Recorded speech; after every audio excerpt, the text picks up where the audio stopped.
What's up, guys? Feeding you information here. Today we're going to be talking about the four payment companies: Square, PayPal, Visa, and Mastercard. Basically comparing them.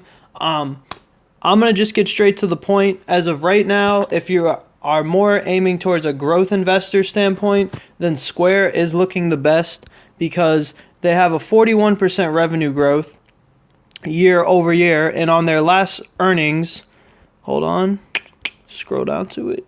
Right here, they had revenue of 60.1% year over year growth for that one. So the 40% is basically like all of its earnings up to this point averaged. This was more just like in comparison to their last year.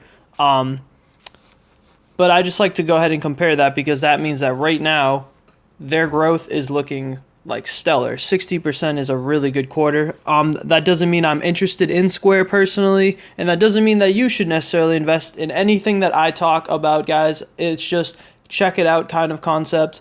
But anyways, yeah, Square, in terms of a growth investor standpoint, that one is looking the best because it's the smallest company and it has the highest percentage growth among the whole group.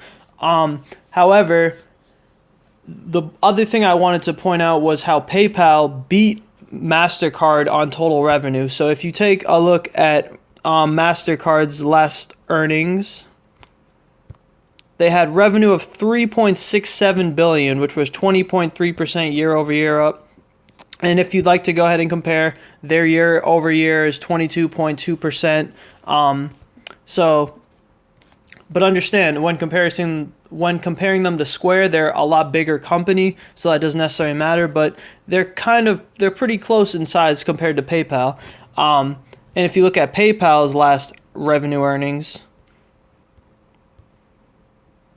they had $3.86 billion, which was 22.9%, so a higher percentage up as well as higher quantity, which is just freaking awesome. But then when you compare them to Visa, now we're looking at year over year of 12.8%. And then its last earnings, sorry, I'm over saying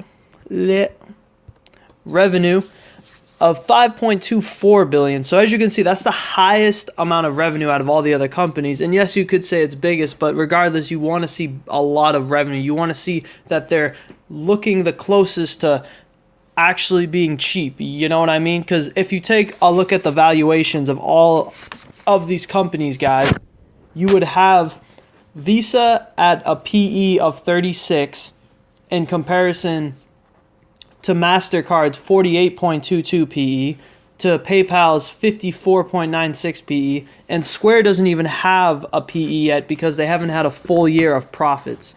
So when it says not applicable, it'll basically have an N and then a slash and then an A. That basically means they haven't had a whole year of profit, of earnings.